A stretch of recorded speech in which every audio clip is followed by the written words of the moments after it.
Да, прав е бил Херакъл, като е изрекал една от може би най-често цитираните крилати мисли. Не можеш да нагазиш два пъти в една и съща река, но можеш няколко пъти да уловиш риба в нея. Аз съм Димитър Димитров, това е риболовното време за губене и със сигурност днес няма да се прибера сух.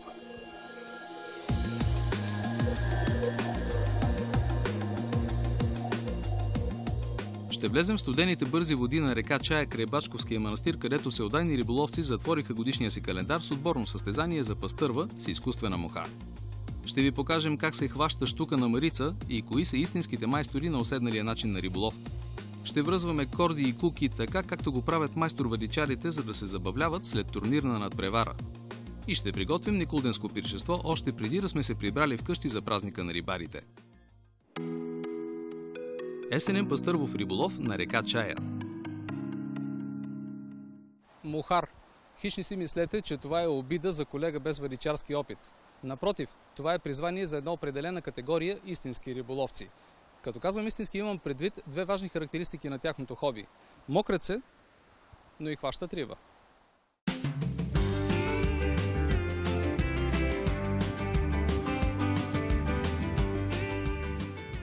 Ето с такива хора ще си общуваме днес. Ще им гостуваме на втория ден от финалното за тази година отборно състезание с муха. Да видим как го правят, а и да си откраднем малко знание за тяхното обсебващо хоби. Риболов за мен е начин на живот, религия и ежедневие. Звучи ли ви познато? Същата безрезервна отдаденост на мухарския риболов и безусловна убеденост в успеха демонстрираха още 20 състезатели от София, Пловдив, Асеновград, Габрово и Перник. Взеха си въдиците и екипировката и си заковаха среща на брега на река Чая под Бачковския манастир. С идеята да ловят риба и да си доставят несравнимо удоволствие така, както само те го могат. Тук на състезанието ще ловим пастърва предимно. Тя е пусната от близкия развъдник. Общо взето тук сме повечето за забавление. Така. Реката е чудесна, случихме на хубаво време, много хубава природа, просто прекрасно. Чудесно е, че сме тук, според мен. Трябва ли ти още една ръка? Не. Достатъчно са ми две. Да. С коя от двете ще ловиш? С двете. Това е изкуствена муха, нимфа. Тук е место състезание и ние като домакини малко ще имаме предимство. Да, в този спорт предимството не е на страната на силния, а на наблюдателния, сръчен и добре екипиран риболовец. Който разполага с правилните примамки, хвърля с тях на подходящите места и гащеризонът му не пропуска, може да претендира, че ще хване достатъчно риби, за да осигури на отбора си призово място. В кой от джобовете се намира твоята тайна на успеха? В джоба различен този от сърцето, разбира се, тъй като сърцето ми е другия успех в живота. Това е моята скромна кутийка, в която днес съм си подготвил изкуствените мухи за състезанието. Както виждате, доста разноцветни мухички. Това нещо ни трябва да го излъчите по телевизията. Самочувствието на всеки един мухар, събрано в малка кутийка с размери 15 на 10 см. Да, нещо такова. Цяла зима подготвяме следващия сезон. В повечето случаи изкуствената муха е творение на риболовеца, който я използва. Тя може да наподобява насекомо във всеки стадий от неговото развитие. Но опитните мухари разчитат само на тези мухи, които сами си правят. Това е висшия пилотаж. Защото освен риболовни познания, за създаването на работеща стръв трябват и очи за наблюдение и глава за учене. Учене в най-прозаичния смисъл на тази дума. Взимаш книги от библиотеката, влизаш в интернет и четеш, или крадеш познания от колегите. Това ще залагам на една нимфа. Тя от Ижнена Солово. Аз съм добавил Елена Козина. Всеки си има скрити оръжия в състезанието. Чакай да скрием мухата, че ще вият конкуренцията и после в клуба ще имаме проблеми. А всъщност няма нищо за криене. Някои мухи са като арт-образци на изявени световно признати художници и са достойни да бъдат включени в музейна експозиция на модерната миниатюра. Те трябва да бъдат оценявани от хора с познание и в областта на изкуството. И от риболовни критици с опит в мухарството. Това ли е модерният риболов? Това е един от риболовите. Той съществува от векове. Това е по принцип спорта на аристокрацията. Вече не. Всеки, който иска, може да практикува този невероятен и емоционален начин на риболов. и да участва в подобни клубни състезания. Стига да не се притеснява от студа, влагата, бързото течение и трудното ходене по хлъзгавите камъни. От колко време се занимаваш с този вид риболов? Аз, може би да кажем и 25 години. Да. Правиш си само ухите. Да, всеки един човек се учи от по-стари майстори, придаден за неята и така. И откъде си го научил? Аз съм го научил тук от старите асеноградски майстори. Самото събиране на въдицата за риболов с муха е повече от ритуал. Всъщност е свещенодействие. Всичко е специално. Прътовете, макарите, шнуровете и влакната с различно сечение. Корди предлага всеки рибарски магазин. Но да си направиш повода е по-ценно и дори по-резултатно. Ние, по-старите майстори, обичаме да работим с тия правилните, понеже възела играе роля на лагер. Значи не се умотва шнура, ако е непрекъснат, ще се умота и се накъдри, а това е пречупва. Няма да си губите времето? Няма, ние сме си отбора си на крепост. Това е. Ето, в мухарството е лесно да познаеш истинския професионалист. На река Чая в средата на ноември имаше много такива. Колеги, от които се учат всички на всичко за този атрактивен начин на риболов. Не се изисква особено усилие от любопитните да разберат какъв е този адреналин, който държи въдичарите с шнур под приятно напрежение. Лично аз, когато влезна в реката и почна да риболовствам, за мен просто останалия свят за момента не съществува само. Аз и рибата сме и вече надлъгването започва.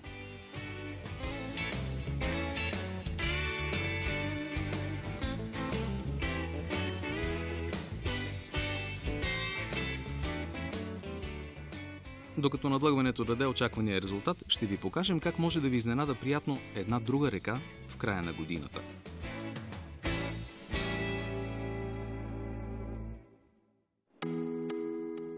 Щукарска слука на река Марица.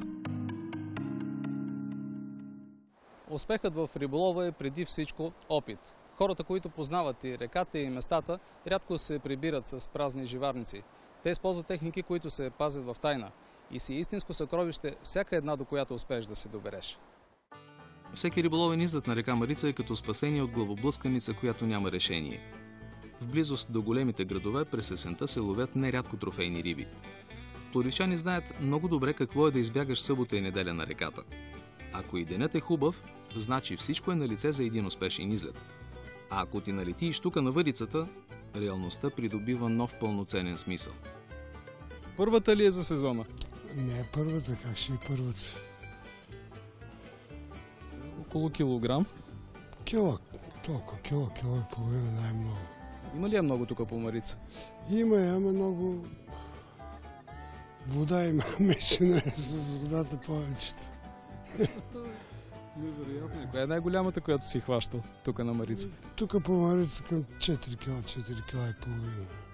Штука. Штука. Октомври, ноември, декември са нейните месеци. Царството на щуката е това по Марица. Август и септември най-много даваш в жегите. Да. В жегите най-много даваш и сега ни дава. От 3 седмици сега там е втората.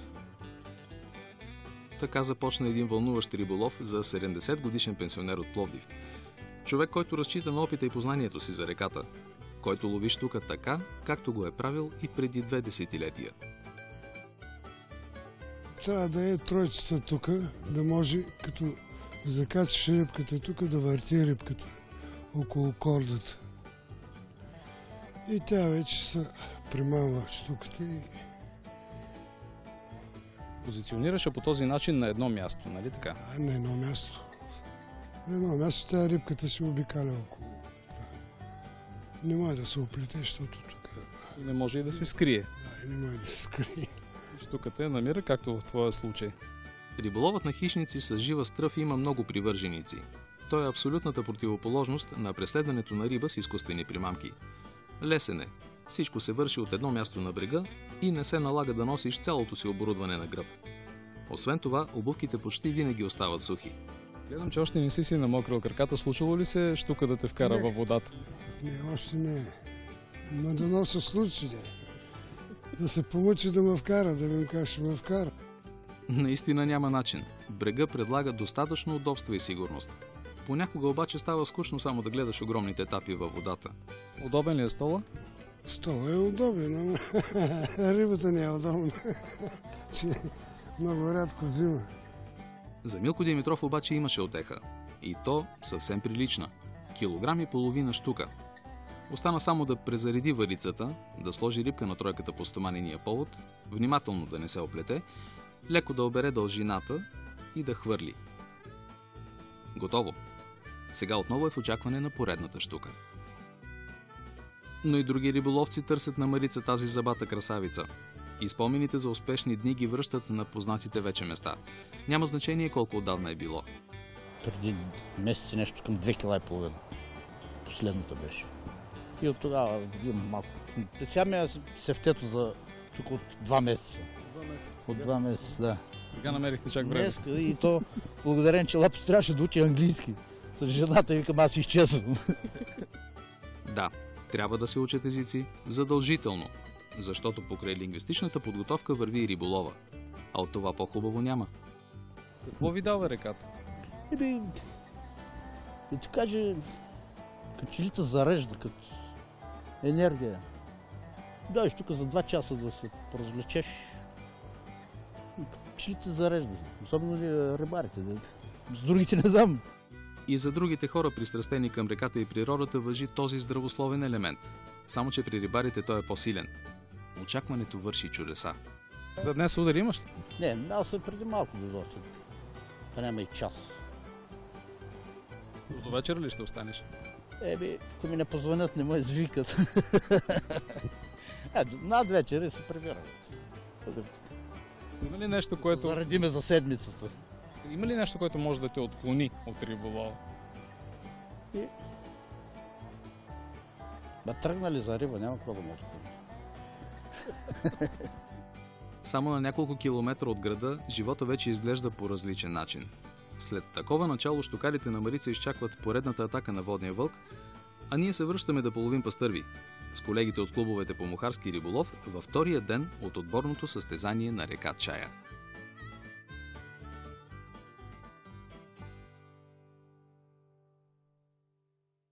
Сега вече след като имаме един ден опит натрупан, да видим дали ще се справим по-добре днеска. Нали? Като днеска е извършено и допълнително зарибяване. Колегите са се включили тук, за което благодаря на абсолютно всички, защото сам човек не може да го направи това нещо. Трябва всички заедно да сме колектив, както казах. Колектив от риболовци с обща представа за приятно изкарано време. Край Бачково за 2 състезателни дни бяха пуснати повече от 200 пастърви. Всяка хваната риба след отчитане на улова отново се връщаше във водата. Тук всеки отбор пуска риба. И всеки от състезателите е съдия по време на турнира. Няма нищо странно в това. Тези хора са преди всичко приятели. Сами си организират турнира, сами си зарибяват реката, дори сами си съдействат състезанието. Лесно е, когато всички се познават. Този турнир сме го измислили така много интересно. От 3 участника във всеки един отбор играе всеки 2 пъти, т.е. 2 тура, а единият тур е съдия. А от съдийството също се учат новостите в риболова с муха. Всъщност, това е легалният начин да видиш как го прави конкуренцията. Когато е съдия, наблюдава съперниците и може да прецени да научи нещо повече. Това в нашия спорт е така. Научаваш неща, които не би могъл да ги научиш иначе. В този риболов има много степени за образованост. Защото, колкото и невероятно да звучи, с шнур и направена муха върху кука без контра може да се хване почти всичко. Стига да живее във водата. И това не е риболовно преувеличение. Може да ловите както пастърва, така и шаран, може да ловите щука, може да ловите костур, бяла риба, морски риболов също. Но пастървата си остава истински пълноценно преживяване. Този риболов е предпочитан от всички любители на мухарството. По-интересен е природата около пастървовите зони. По-хубава, по-високо в планината е, чист въздух, много приятно така. Условия, моменти, специално аз си харесвам пастървата и ходя само за пастърва. Скъпо хоби ли е мухарския риболов? Всяко едно хоби е свързано с допълнителни разходи, няма ефтино хоби.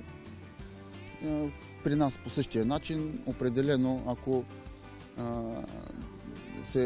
човек трябва да похарчи някакви парички, за да участва в това хоби, се казва. Нали? Но не е крайно ангажиращо, финансово. Има ефтини въдици, има ефтини оборудвания, като и ефтини дрехи за риболова. Нали, не е задължително да си с най-новите модели на известни марки по света, нали, гащеризони, елеци. Важното е да имаш основното оборудване, което е нужно за този тип риболов и свободно време, за да отидеш да хванеш някоя риба или да се разходиш сред природата. Лесно и за комбиниране, и за самостоятелно изпълнение.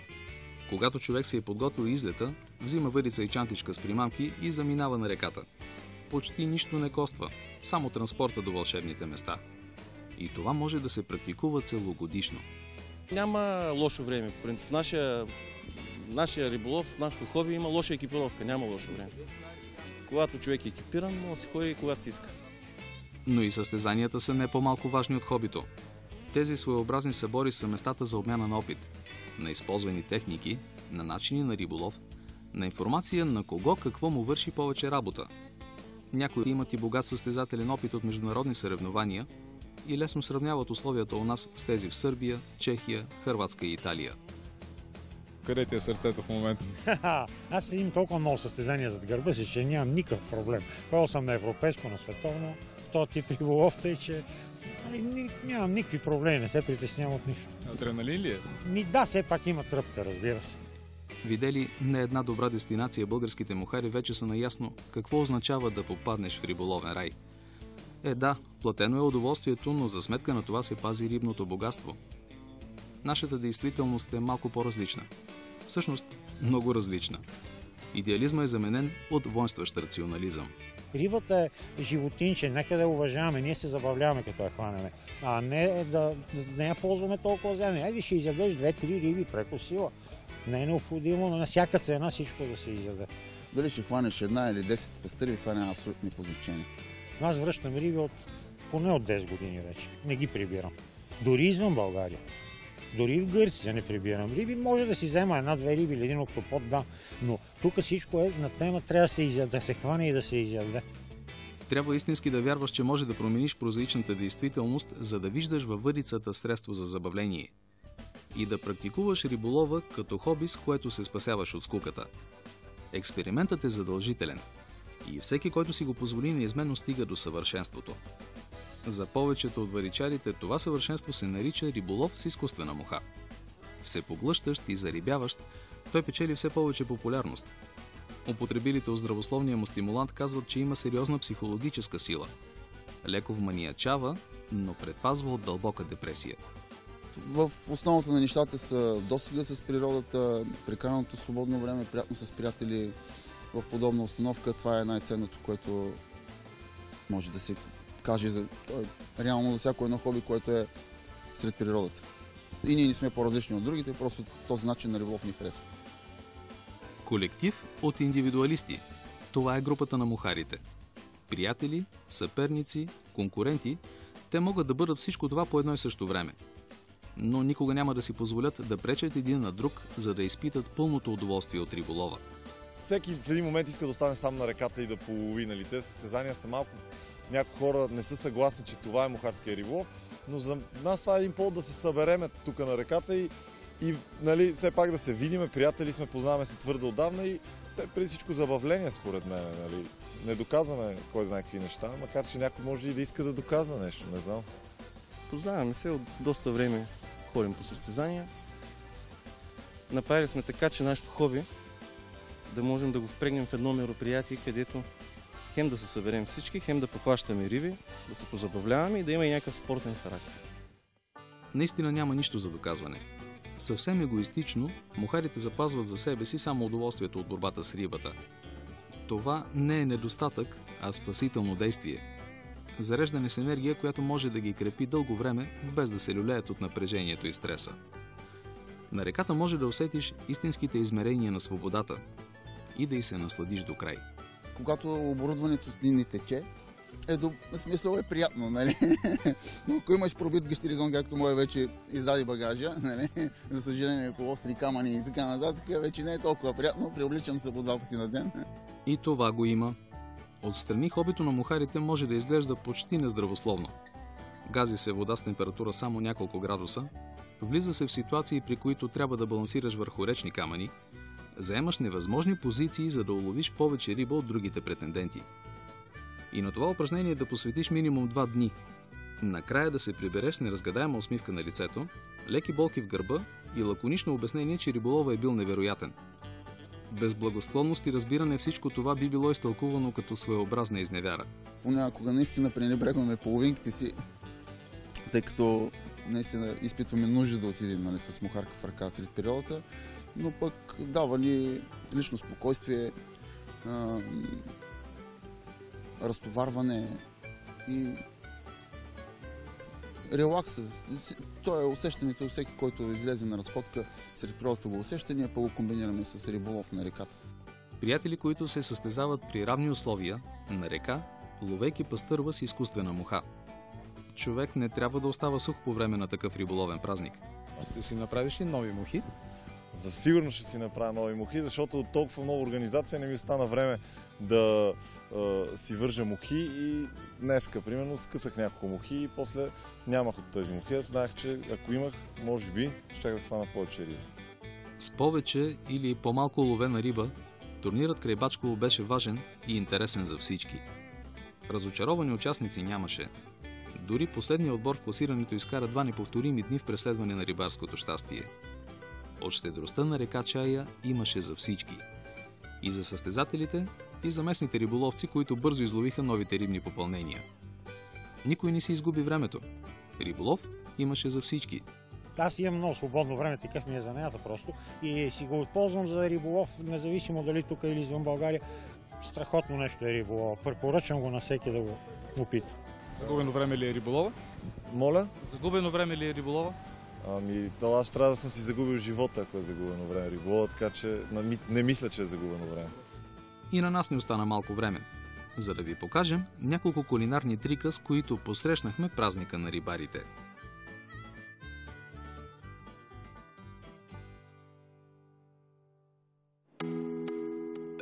Никулденска рецепта за риба на скара.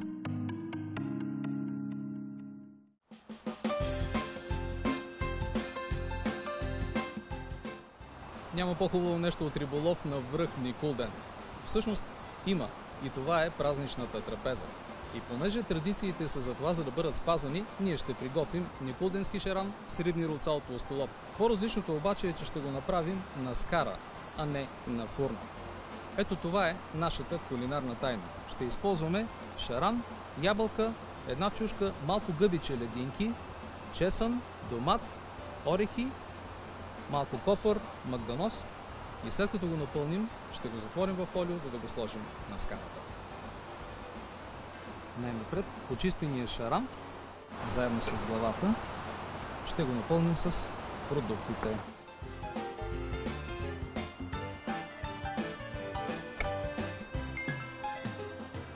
Малко домат,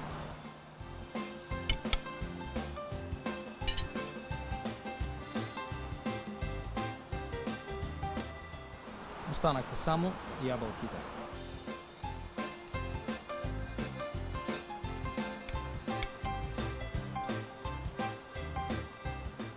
Остана само да подправя рибата с малко пресен копър и сол. Намазняваме фолиото. Задължително е, защото в противен случай рибата може да залепне по време на печенето.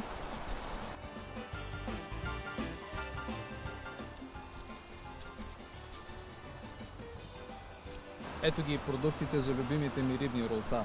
Ще използвам толстолоб, филе от толстолоб, олио, маслини, майонеза, горчица, малко лимон, подправки, чесън, бекон и ролца от раци. Най-напред нарязвам филето от толстолоб на дълги, тънки ивици, така че да мога да ги завия и да направя от тях ролца. Рибните ролца също могат да бъдат празнично ястие и ако ви се струва трудно приготвянето на пълнен печен шаран, пробвайте с тях. Стават за не повече от час, лесно е и се струва да опитате, защото резултатът винаги е ефектен.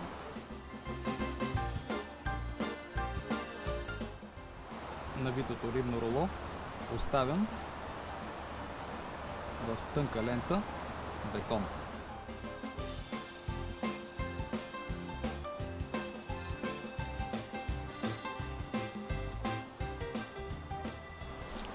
Сега ще сложа рибните рулца на шишове, за да мога да ги изпека на скарата.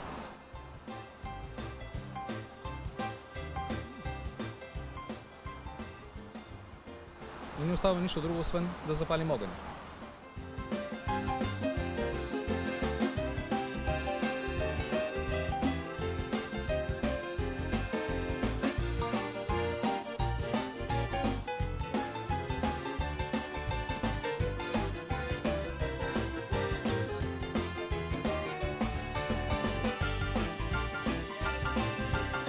Да си нагледам и никулденския шаран.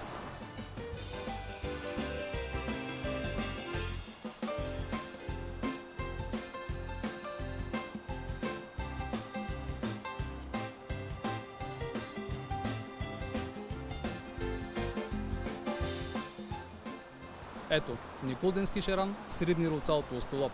Нещо, с което можете да изненадате и изискана компания, а и да придобиете нови кулинарни знания. Въобще, готвенето е като риболова. Колкото повече го правиш, толкова по-добре става.